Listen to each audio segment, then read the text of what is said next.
बिस्मिल्लाहिर्रहमानिर्रहीम अस्सलाम वालेकुम स्टूडेंट्स। मैं शहरियार अहमद ही हूँ भाई, मैं शहरियार ही हूँ। मैं शहरियार अहमद एक मरतबा फिर से आपको अपने चैनल के अंदर खुश आमदीद करता हूँ अपने इस न्यू चेहरे के साथ में। आप लोग चाहो तो मीम्स बना सकते हो, शहरियार अहमद सर थोड़ा सस्ते में दिखाना, शहरियार अहमद लाइट, तो इस तरह करके आप मीम्स बना सकते हो। लेकिन बहरहाल आज हम लोग वापसी स्टार्ट करने लगे ई कैट की सीरीज को। आज हमारा लेक्चर नंबर 7 होगा, जो कि अनीस हुसैन की हम लोग एमसीक्यूज को डिस्कस कर रहे थे। अनीस हुसैन के MCQs chapter number 1 first year chemistry, lecture number 7 है वैसे तो, लेकिन क्या नाम है, हम फर्स्ट ईयर की केमिस्ट्री को डिस्कस कर रहे हैं। चैप्टर नंबर 1 के एमसीक्यूज को सॉल्व करेंगे, ठीक है। एक तो पहली बात ये हो गई। अच्छा देखिए, आज की इस वीडियो के अंदर स्टार्ट करने से पहले मैं आपको ये बताना चाहता हूँ कि मैं एक नई वीडियो सीरीज स्टार्ट करने लगूंगा इंशाल्लाह ताला कुछ टाइम के बाद, जिसके लिए मुझे आपकी हेल्प की जरूरत है। और उस वीडियो सीरीज के अंदर क्या है कि मैं फ्रेशर्स के लिए, जो यूनिवर्सिटीज के अंदर एडमिशन लेना चाहते हैं या जो कॉलेजेस के अंदर एडमिशन लेना चाहते हैं, उन बच्चों के लिए मैं एक गाइडलाइन तैयार करना चाहता हूँ एक वीडियो सीरीज के अंदर। भाई उस वीडियो सीरीज के अंदर होगा क्या कि जो बच्चे कॉलेज से पास आउट हुए हैं, लाजमी बात है कि वो यूनिवर्सिटीज के अंदर जाएंगे।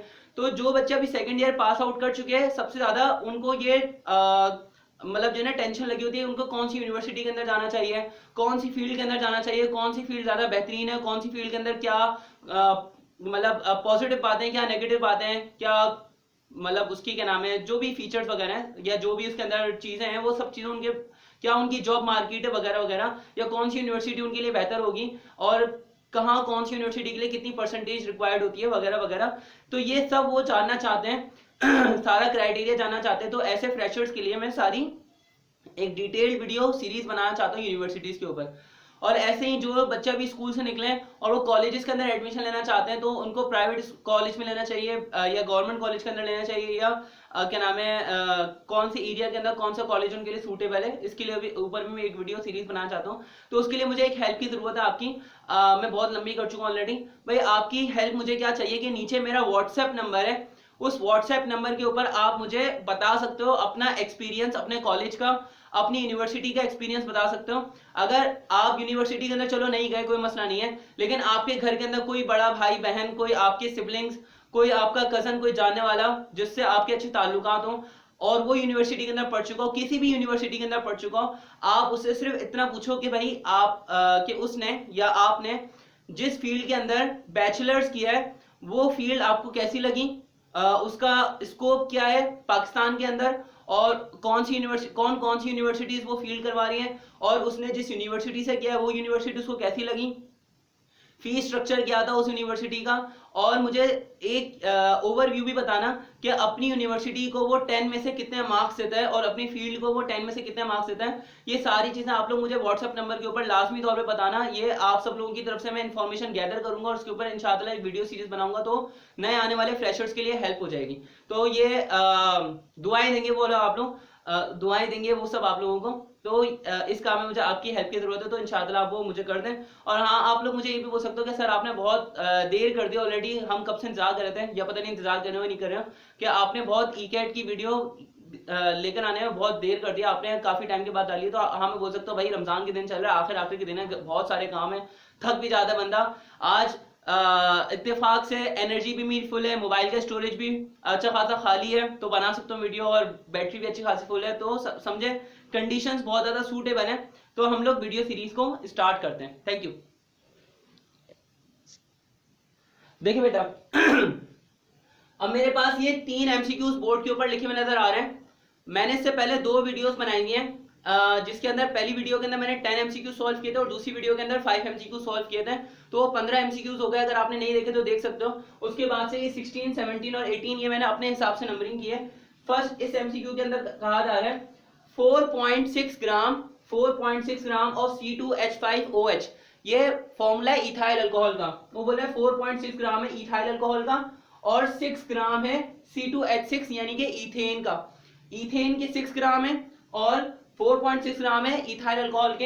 इनकी क्या चीज मतलब ऑप्शंस के अंदर क्या चीज सही है कि इक्वल नंबर ऑफ मॉलिक्यूल्स होंगे, दोनों के नंबर ऑफ मॉलिक्यूल्स इक्वल होंगे, या फिर C2H5 का मास ग्रेटर होगा या उसके मॉलिक्यूल्स ग्रेटर होंगे, या C2H6 के नंबर ऑफ मॉलिक्यूल्स ज्यादा होंगे, या फिर C2H6 का जो मतलब यानी C2H6 जो है उसका मास ऑफ कार्बन कम होगा। इस तरह के बात करें, देखो सबसे पहले तो इस एमसीक्यू को सॉल्व करने के लिए मैं आपको एक तरीका बता देता हूँ। देखो भाई, एक रूल याद कर लो। अगर आपको नंबर ऑफ मॉलिक्यूल्स मालूम करने की कहाँ पे ज्यादा होंगे या कहाँ पे कम होंगे या कहाँ पे बराबर होंगे, तो एक रूल याद कर लो कि आप उनके नंबर ऑफ मोल्स निकाल लो। अगर आप उनके नंबर ऑफ मोल्स निकाल लेते हो तो आप नंबर ऑफ मोल्स को कंपेयर कर लो, जिसके नंबर ऑफ मोल ज्यादा होंगे उसके नंबर ऑफ मॉलिक्यूल भी ज्यादा होंगे, और अगर जिसके नंबर ऑफ मोल्स कम होंगे तो उसके नंबर ऑफ मॉलिक्यूल्स भी कम हो जाएंगे। बात समझ में आ रही है?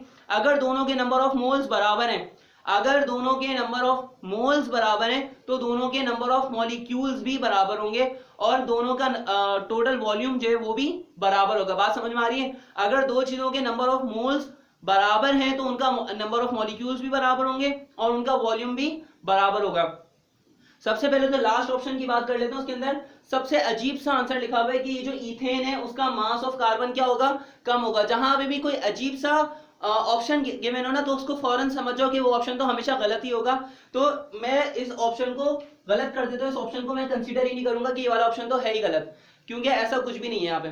लेकिन ये गलत क्यों है, फिर भी मैं आपको इसका लॉजिकल आंसर बता देता हूँ। देखो यहाँ पे बोल रहे हैं इथेन का मास ऑफ कार्बन क्या है, कम है। हालांकि ऐसा नहीं है। यहाँ पे देखो, यहाँ पे भी C2 है, यानी कि 2 कार्बन है, और यहाँ पे भी क्या है, C2 है, 2 कार्बन है, दोनों में 2-2 कार्बन है। तो दोनों के कार्बन का जो मॉलिक्यूलर मास होगा यानी कि 24-24 हो जाएगा, तो वो दोनों में बराबर होगा, दोनों में कम ज्यादा नहीं होगा। तो ये वाला ऑप्शन तो क्या हो गया, गलत हो गया। अब इन तीन ऑप्शंस के अंदर मैंने देखना है, तो इन तीन ऑप्शंस को देखने के लिए मैं क्या करता हूँ, इनके नंबर ऑफ मोल्स निकाल लेता हूँ। नंबर ऑफ मोल्स निकालने का बहुत आसान सा तरीका है। वो तरीका क्या है, mass in gram divided by molecular mass. एक तो ये फॉर्मूला है, दूसरा फॉर्मूला है number of moles equals to number of molecules divided by Avogadro number. मैं इसमें से ये वाला तरीका यूज करूंगा, ये मुझे बहुत आसान है। सिर्फ नंबर ऑफ मोल्स निकालूंगा, मुझे आंसर पता लग जाएगा। देखो यहाँ पे अगर मैं किसकी बात कर रहा हूँ, C2H5OH की बात कर रहा हूँ, तो यहाँ पे नंबर ऑफ मोल्स निकालने के लिए मैं क्या करूंगा, देखो फॉर्मूला है number of moles equals to mass in gram divided by molecular mass. Mass in gram की जगह पे इसका मास कितना गिवन है, 4.6। मॉलिक्यूलर मास निकालो, देखो कार्बन का 24 हो गया, मतलब 2 कार्बन है, 2 कार्बन का 24 प्लस हाइड्रोजन 5 है तो यहाँ पे 5 आ गया। उसके बाद ऑक्सीजन का 16 आ गया प्लस हाइड्रोजन का 1 आ गया। इन सबको ऐड करोगे तो ये बन जाएगा 46। यहाँ पे आ जाएगा नीचे 46 और नंबर ऑफ मोल्स यहाँ पे निकल जाएंगे 0.1। भाई देखो यहाँ पे इथाइल अल्कोहल के नंबर ऑफ मोल्स आ रहे हैं 0.1 मोल, और अगर हम किस चीज के निकाल लें, अगर हम साथ में निकाल लें C2H6 के निकालूंगा तो ये क्या हो जाएगा, नंबर ऑफ मोल्स निकालने का फॉर्मूला होता है mass in gram divided by molecular mass. तो यहाँ पे मास कितना गिवन है, मास आपको गिवन है 6 ग्राम, आपको मास गिवन है 6 ग्राम। मॉलिक्यूलर मास आप निकाल लो कितना होगा, देखो 2 कार्बन है यहाँ पे 24, हाइड्रोजन कितने 6, 24 प्लस 6 30, यहाँ पे 6 को डिवाइड कर दो 30 से, तो ये क्या हो जाएगा 6 1 6, 6 5 30, 1/5 है, 1/5 बराबर होता है 0.2 के। तो यहाँ पे 0.2 आ रहा है और यहाँ पे क्या आ रहा है 0.1 आ रहा है। अब देखो 0.2 बड़ा है या 0.1 बड़ा है, लाजमी सी बात यह है कि 0.2 क्या है, बड़ा है। 0.2 बड़ा है, 0.1 छोटा है। अब याद कर लो, जिसके नंबर ऑफ मोल्स ज्यादा होंगे उसके नंबर ऑफ मॉलिक्यूल्स भी ज्यादा होंगे। तो ये वाला ऑप्शन सही हो जाएगा कि C2H6 has greater number of molecules, क्योंकि इसके नंबर ऑफ मोल्स ज्यादा है। तो हमारा ये वाला ऑप्शन क्या हो गया, सही हो गया। बात समझ आ गई? अब यहाँ पे आ जाओ 17 पे, इसको मैं सॉल्व ही नहीं करूंगा। 17 के अंदर जस्ट लिखा हुआ है 0.5 mole of SO2 and 0.5 mole of CO2। दो गैसेस हैं, एक सल्फर डाइऑक्साइड और एक कार्बन डाइऑक्साइड, दोनों के नंबर ऑफ मोल्स बराबर हैं। पहले के हैं 0.5 मोल, दूसरे के भी हैं 0.5 मोल, दोनों के नंबर ऑफ मोल बराबर हैं। तो उनकी क्या चीज इक्वल होगी, वॉल्यूम इक्वल होगा, या total number of atoms equal होंगे, या फिर मास इन ग्राम इक्वल होगा, या फिर बोथ A एंड C। इसका मैं आंसर आपको इसी के अंदर बता चुका, दोबारा से बता देता हूं। अगर दोनों के नंबर ऑफ मोल्स बराबर हैं तो उनके नंबर ऑफ मॉलिक्यूल्स भी बराबर होंगे और उनका वॉल्यूम भी बराबर होगा। अगर मैं नंबर ऑफ मॉलिक्यूल्स की बात कर रहा हूं तो लाजमी बात यह कि मैं एटम्स की भी बात कर रहा हूं, यानी नंबर ऑफ एटम्स की भी बात कर रहा हूं। तो यहाँ पे क्या होगा, दोनों के वॉल्यूम भी बराबर होंगे और दोनों के नंबर ऑफ एटम्स भी बराबर होंगे, दोनों के मास बराबर नहीं होंगे। सही ना, दोनों के मास बराबर नहीं होंगे। तो हमारा आंसर क्या हो जाएगा, बोथ A एंड C। ये हमारा सही आंसर है, ये हमारा सही आंसर है। हम इसको टिक कर लेते हैं। सही बात समझ में आ गई? अच्छा 18 वाला जो MCQ है ये थोड़ा सा टेक्निकल है, ये टिपिकल है बहुत ज्यादा। ट्रिकी क्वेश्चन है। इसके अंदर बोल रहे हैं 8 ग्राम, अल्लाह गर्मी हो रही है भाई। 8 gram complete burning of CH4 gives 18 gram of CO2। वो बोल रहे हैं कि मीथेन गैस है, मीथेन गैस यानी CH4 है मीथेन गैस, उसका मास है 8 ग्राम, 8 ग्राम उसका है। हम क्या करें, उसको बर्न करें, जला रहे, जलाने की सूरत में हमें क्या मिल रहा है, कार्बन डाइऑक्साइड मिल रहा है, कितना 18 ग्राम। लेकिन ये उसकी एक्चुअल यील्ड की बात कर रहे हैं, the percentage of actual yield, उसकी एक्चुअल यील्ड कितनी है, यानी उसकी एक्चुअल प्रोडक्शन कितनी है, उसकी परसेंटेज हमें बतानी है। देखो भाई यहाँ पे ये एक्चुअल यील्ड और थ्योरेटिकल यील्ड में आपको मैं फर्क बता देता हूँ। देखो यील्ड का मतलब होता है प्रोडक्शन, कि आप कोई चीज बना रहे हो तो वो कितनी बन रही है, वो चीज कहलाती है यील्ड, या उसको कहा जाता है प्रोडक्शन। अब मान लो कि मैंने बिरयानी पकानी है, अब बिरयानी पकाने के लिए मैंने 5 किलो बिरयानी पकानी है, मैंने उसके हिसाब से सारा सामान डाल दिया वगैरह, हर चीज कर दी, लेकिन मैंने जो कैलकुलेशन करी थी, मेरे कैलकुलेशन के हिसाब से उसको 5 किलो बनना चाहिए था। ये थ्योरेटिकल प्रोडक्शन है, यानी जो मैंने थ्योरी के हिसाब से सोचा था। लेकिन एक्चुअली में क्या हुआ कि वो बिरयानी थोड़ा कम बन गई, पता नहीं किस वजह से, पानी कम हो गया या पानी ज्यादा हो गया, कम बन गई या ज्यादा बन गई। तो वो जो एक्चुअल में बनी है, जो हकीकत में बनी है, वो कहलाती है एक्चुअल प्रोडक्शन। यानी कि मान लो बिरयानी मेरी 5 किलो से थोड़ा कम बनी है, तो वो उसकी एक्चुअल प्रोडक्शन है। हमने एक्चुअल प्रोडक्शन और थ्योरेटिकल प्रोडक्शन का वो निकालना है, डिफरेंस निकालना है, परसेंटेज निकालनी है। तो उसका आसान सा तरीका होता है एक्चुअल परसेंटेज, एक्चुअल प्रोडक्शन को डिवाइड कर दो थ्योरेटिकल प्रोडक्शन से और फिर उसको मल्टीप्लाई कर दो 100 से, आपका आंसर आ जाएगा। लेकिन यहाँ पे आपको पहले क्या करना पड़ेगा, यहाँ पे आपको पहले थ्योरेटिकल प्रोडक्शन निकालनी पड़ेगी। हम इसको किस तरह से निकालेंगे, देखो हमें इक्वेशन पता है, हमारे पास मीथेन गैस है CH4, CH4 को जब आप बर्न करते हो in the presence of oxygen 2O2, आप इसको बर्न करते हो तो आगे जाकर आता है कार्बन डाइऑक्साइड प्लस वाटर। ये चीज समझ में आ रही है आपको। अब देखो यहाँ पे हमने क्या करना है, मास मास रिलेशनशिप लगाना है कार्बन डाइऑक्साइड के साथ में। यहाँ पे मीथेन का मास होगा 16 और यहाँ पे कार्बन डाइऑक्साइड का मास होगा 44। हम मास मास रिलेशनशिप कैसे लगाते हैं, हमारे पास एक तरीका है छोटा सा, या हमारे पास एक तरीका है 2 नंबर तरीका है। यहाँ पे हम क्या करेंगे, मीथेन लिख लिया और वहां पे क्या लिख लिया, रेशो डाल के कार्बन डाइऑक्साइड। यहाँ पे देखो मीथेन का टोटल मॉलिक्यूलर मास होगा 16, कार्बन डाइऑक्साइड का मॉलिक्यूलर मास कितना होगा 44। मीथेन का मास कितना गिवन है, मीथेन का मास गिवन है 8 ग्राम, ये यहाँ पे लिख लिया। अब कार्बन डाइऑक्साइड का ये वाला मास नहीं लिखना, कार्बन डाइऑक्साइड का मास ये नहीं लिखना, बल्कि कार्बन डाइऑक्साइड के मास की जगह पे हमने लिखना है m, क्योंकि हमने उसका थ्योरेटिकल मास निकालना है। अभी थ्योरेटिकल मास कैसे निकालेंगे, देखो यहाँ पे क्रॉस मल्टीप्लिकेशन कर दो, इसको इससे मल्टीप्लाई करो, इसको इससे मल्टीप्लाई करो, m 16 से मल्टीप्लाई हो जाएगा, ये हो जाएगा 16m इक्वल टू 8 मल्टीप्लाई हो जाएगा 44 से, तो ये क्या हो जाएगा 8 मल्टीप्लाई बाय 44। अब देखो मल्टीप्लाई करने की जरूरत नहीं है, इतने ख्वार आप भी नहीं है, इतने ख्वार मैं भी नहीं हूं। 8 1 8, 8 2 16। अब देखो यहाँ पे क्या हो जाएगा 2 1 2, 2 22 44, तो मास कितना निकल गया, मास निकल गया 22 ग्राम। अब यहाँ पे 22 ग्राम ये थ्योरेटिकल वैल्यू, यानी इतना बनना चाहिए था, लेकिन बना कितना है, बना है 18 ग्राम। अब क्या हम क्या करेंगे, फॉर्मूला क्या है, एक्चुअल यील्ड की परसेंटेज निकालने का, फॉर्मूला है actual divided by theoretical, actual divided by theoretical. तो हम क्या करेंगे परसेंटेज निकालने के लिए और मल्टीप्लाई बाय 100। तो यहाँ पे क्या करूंगा, एक्चुअल कितना है, एक्चुअल निकला 18 ग्राम, यहाँ पे मैंने लिख दिया 18 ग्राम, थ्योरेटिकल की जगह पे मैंने लिख दिया 22 और मल्टीप्लाई कर दिया 100, यानी एक्चुअल निकला 18 ग्राम, थ्योरेटिकल यहाँ से निकला 22 और हमने मल्टीप्लाई कर दिया 18 से। अब देखो भाई बहुत आसान सा है, तरीका सीख लो। यहाँ पे देखो 4 का टेबल आता है, बल्कि 2 का टेबल आता है आपको, 2 9 18 और 2 11 22, ये तो हो गया।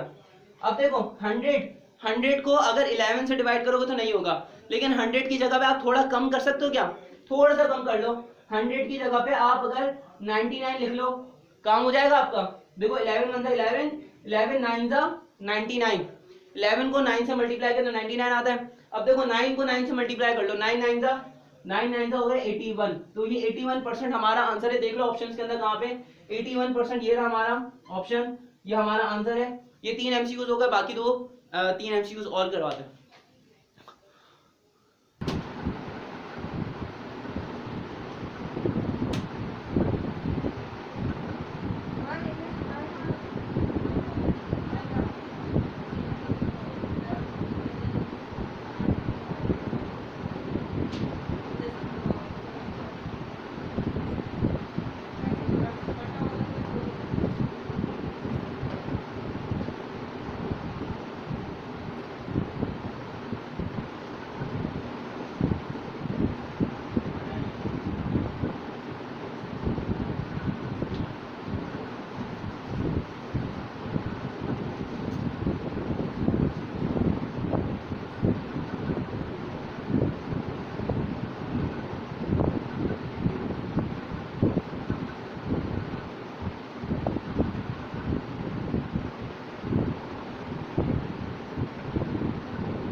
बिस्मिल्लाहिर्रहमानिर्रहीम।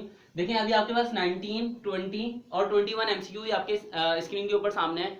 मैं माजरत चाहता हूँ, ये जो आपकी 3 मिनट वीडियो जो बिला वजह की लंबी हो गई, वो गलती से बटन खुला रह गया था और इससे मेरी गलती है, तो वो वीडियो थोड़ी सी लंबी हो गई, लेकिन मैं वो और लंबी नहीं कर रहा।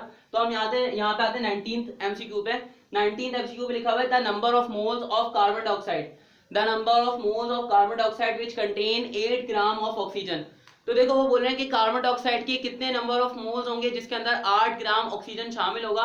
तो आप इसको भी सॉल्व कर सकते हो, वही जो पिछले पहले फॉर्मूला बताया है, एक्चुअल प्रोडक्शन यानी actual yield divided by theoretical yield multiply by 100। इधर मल्टीप्लाई बाय 100 नहीं करो, सिर्फ एक्चुअल डिवाइडेड बाय थ्योरेटिकल कर लो, आपका काम हो जाएगा।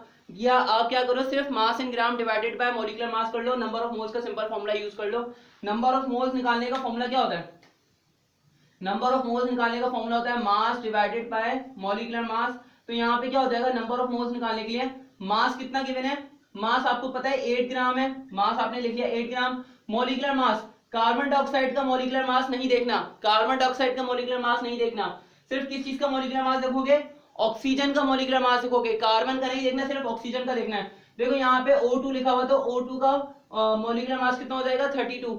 यहाँ पे आप 8 को डिवाइड कर दो 32 से, ये क्या हो जाएगा 8 डिवाइडेड बाय 32, ये क्या हो जाएगा 8 1 8, 8 4 32। नंबर ऑफ मोल्स कितना हो जाएगा 1 डिवाइडेड बाय 4, 1 डिवाइडेड बाय 4 करोगे तो ये आंसर आएगा 0.25।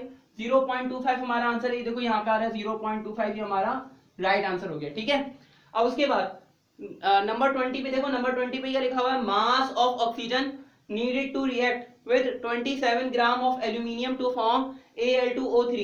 भाई वो बोल रहे हैं कि एल्यूमिना है Al2O3, एल्यूमिना को बनाने के लिए ऑक्सीजन का कितना मास चाहिए होगा, एल्यूमिना को बनाने के लिए ऑक्सीजन का कितना मास चाहिए होगा अगर हमारे पास एल्यूमिनियम की तादाद कितनी हो 27 ग्राम। तो सिंपल ये एक मास मास रिलेशनशिप है।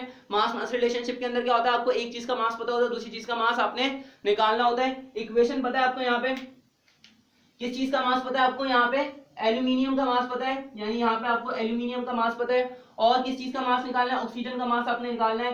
ये हमारी इक्वेशन, हम इसका मास मास रिलेशनशिप इससे लगा देंगे। हमारे पास तरीका क्या होता है भाई, 2 नंबर तरीका मैं आपको पहले ही सिखा चुका। 2 नंबर तरीका क्या है, इक्वेशन के हिसाब से ही चलना है। हम क्या करेंगे, पहले एल्यूमिनियम लिखेंगे यहाँ पे, सही है, एल्यूमिनियम आ गया, उसके बाद रेशो डाल के हम क्या लिख लेंगे, ऑक्सीजन लिख लेंगे। अब देखो यहाँ पर एल्यूमिनियम के नंबर ऑफ मोल कितने हैं, एल्यूमिनियम के नंबर ऑफ मोल है 2, यहाँ पे ऑक्सीजन के नंबर ऑफ मोल कितने हैं 3/2, ये मैंने लिख लिया। अब मैं क्या करूंगा, यहाँ पे 2 मैं एज इट इज नीचे उतार दूंगा, एल्यूमिनियम की जगह ब्रैकेट डाला, दोबारा से 3/2 मैंने ऐसे उतारा, और ऑक्सीजन की जगह पे मैंने क्या डाल दिया, ब्रैकेट डाल दिया। यहाँ पे एल्यूमिनियम का एटॉमिक मास होता है 27, सॉरी हाँ, एल्यूमिनियम का एटॉमिक मास होता है 27, और यहाँ पे ऑक्सीजन का एटॉमिक मास कितना होता है 16, 16 को 2 से मल्टीप्लाई करो, ये हो जाएगा 32। अब देखो हो गया था, होगा क्या, 27 को 2 से मल्टीप्लाई करो, ये क्या हो जाएगा 54। यहां तक समझ आ रहा है। उसके बाद 2 1 2, 2 16 32, यहाँ पे 16 को 3 से मल्टीप्लाई करो, ये हो जाएगा 48।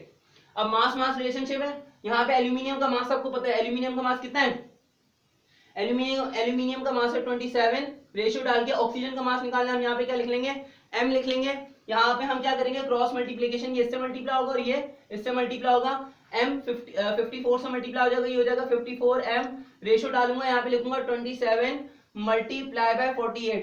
देखो मल्टीप्लाई करने की जरूरत नहीं है, थोड़ा दिमाग लगाओ यार। यहाँ पे 54 मल्टीप्लाई हो, इधर आगे क्या हो जाएगा, डिवाइड हो जाएगा, तो हम ऐसे ही डायरेक्ट काट लेते हैं, 27 1 27, 27 2 54। उसके बाद ये 2 है, 2 भी कट जाएगा, तो ये क्या हो जाएगा 2 1 2, 2 2 4 और 2 4 8। तो हमारे पास मास कितना आ गया, मास हमारे पास आ गया 24 ग्राम। ये हमारा राइट आंसर है। देखो यहाँ कहीं पे 24 ग्राम ये हमें नजर आ रहा, मास हमें ये नजर आ रहा है 24 ग्राम। समझ आ गई भाई, ये हमारा आंसर हो गया। उसके बाद 21 के अंदर देखो, 21 के अंदर क्या लिखा हुआ है, hydrocarbon HC hydrocarbon contain 80% carbon and 20% of hydrogen. The empirical formula is, वो बोले एक हाइड्रोकार्बन है, उस हाइड्रोकार्बन के अंदर कार्बन की जो परसेंटेज है वो 80% है और हाइड्रोजन की जो परसेंटेज है वो 20% है। हमने क्या करना है, हमने एम्पेरिकल फॉर्मूला निकालना है। एम्पेरिकल फॉर्मूला निकालने के लिए, एम्पेरिकल फॉर्मूला निकालने के लिए बहुत आसान सा तरीका है।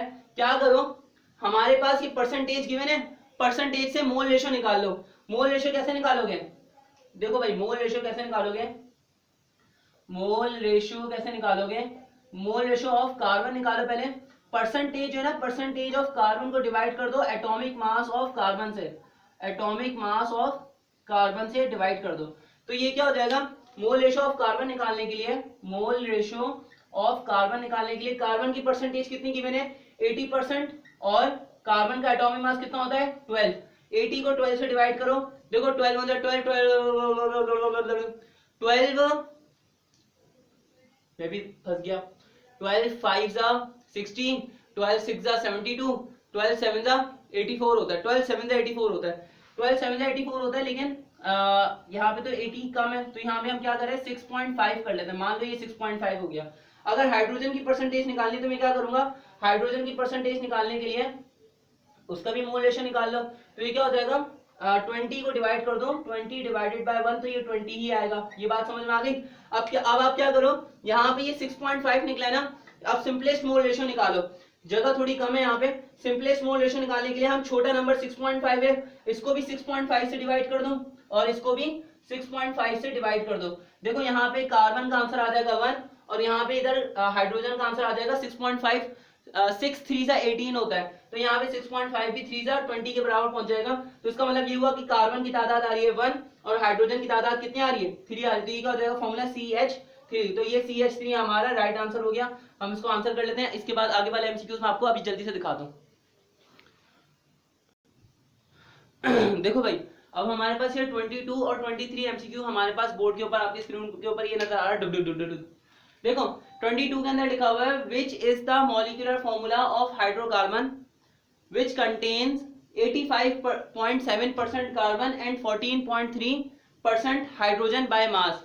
वो बोल रहे हैं कि मॉलिक्यूलर फॉर्मूला बताना है हमने एक हाइड्रोकार्बन का हमने मॉलिक्यूलर फॉर्मूला बताना है जिसमें कार्बन की परसेंटेज इतनी है और हाइड्रोजन की परसेंटेज इतनी है। एक बात याद कर लो, किसी भी चीज का आपने मॉलिक्यूलर फॉर्मूला बताना हो तो उसके लिए आपको उसका एम्पेरिकल फॉर्मूला पता होना चाहिए और उसका मॉलिक्यूलर मास पता होना चाहिए। यहाँ पे आपको मॉलिक्यूलर मास पता है, मॉलिक्यूलर मास पता है तो आपका आधा काम हो गया। आपको एम्पेरिकल फॉर्मूला पहले निकालना पड़ेगा। तो आप क्या करोगे, ऑप्शंस गिवन है यहाँ पे आपको, लेकिन ऑप्शंस को भी छोड़ दें, पहले हम एम्पेरिकल फॉर्मूला निकालते हैं। एम्पेरिकल फॉर्मूला निकालने के लिए आपको परसेंटेजेस गिवन है, सबसे पहले आप परसेंटेजेस से उसकी मोल रेशो निकालो। मोल रेशो ऑफ कार्बन निकालने का तरीका क्या है कि कार्बन की परसेंटेज है 85.7, उसको डिवाइड कर दो कार्बन के एटॉमिक मास से। 85.7 को 12 से डिवाइड करोगे, यहाँ पे 12 1 12, 12 7 84 होता है, तो यहाँ पे आंसर 7 पॉइंट समथिंग आएगा। मैंने 7 ही लिख लिया। उसके बाद हाइड्रोजन को 14.3 को 1 से डिवाइड करो तो यहाँ पे आंसर कितना आ जाएगा 14.3 समथिंग आ जाएगा। ठीक है, अब देखो यहाँ पे simplest mole ratio of carbon निकालना है, वो निकालने के लिए हम क्या करेंगे, यहाँ पे सबसे छोटा नंबर कौन सा है, सबसे छोटा नंबर है 7। 7 इन दोनों नंबर्स को 7 से डिवाइड कर दो सिंपलेस्ट मोल रेशो निकालने के लिए। तो मैं क्या करूंगा, कार्बन का सिंपलेस्ट मोल रेशो निकालने के लिए 7 को 7 से डिवाइड करूंगा, आंसर क्या आ जाएगा 1। हाइड्रोजन क्या 14.3 है, इसको 7 से डिवाइड करूंगा, इसका आंसर आएगा 2। यानी मैं इसको क्या कर लूंगा CH2 कर लूंगा। कार्बन एक है, और हाइड्रोजन कितने हैं, हाइड्रोजन 2 है। ये हमारा एम्पेरिकल फॉर्मूला निकल गया। एम्पेरिकल फॉर्मूला निकल गया, हमने उसको फॉर्मूला के अंदर पुट कर दिया। Molecular formula equals to empirical formula की जगह पे क्या लिखूंगा CH2। यहाँ पे n की जगह पे हमें एक नंबर लिखना होता है, वो नंबर लिखना होता है ताकि आप इस चीज को उस नंबर से मल्टीप्लाई करो तो आपको एम्पेरिकल फॉर्मूला पता लग जाएगा। वो नंबर निकालने के लिए देखो एम्पेरिकल फॉर्मूला है CH2, वो नंबर निकालने के लिए फॉर्मूला होता है molecular mass divided by empirical formula mass. तो आप क्या करो, मॉलिक्यूलर मास आपको गिवन है, मॉलिक्यूलर मास कितना है, मॉलिक्यूलर मास है 28। मॉलिक्यूलर मास है यहाँ पे 28, हमने 28 लिखा। एम्पेरिकल फॉर्मूला मास निकालो, देखो कार्बन का 12 होता है, हाइड्रोजन का कितना होता है 2, मतलब 1 को 2 से मल्टीप्लाई करो तो 2, 12 प्लस 2 हो गया 14। तो यहाँ पे 28 को डिवाइड कर दो 14 से, ये क्या हो जाएगा n की वैल्यू आ जाएगी 2। यहाँ पे आप इसको 2 से मल्टीप्लाई कर लो, ये क्या हो जाएगा c को 2 से मल्टीप्लाई करो C2, 2 2 4, C2H4 ये हमारा मॉलिक्यूलर फॉर्मूला निकल गया, हमारा आंसर है। ठीक है भाई, C2H4 ये हमारा आंसर आ गया, ये हमारा आंसर है। अच्छा भाई गुड। अब देखो 23 को देख रहे हैं, 23 के अंदर क्या बोल रहे हैं, एक कंपाउंड है X, वो वाली X की बात नहीं हो रही यहाँ पे, वो वाली X की बात नहीं हो रही। एक कंपाउंड है X, उसके अंदर 50% सल्फर है और यहाँ पे 50% ऑक्सीजन है।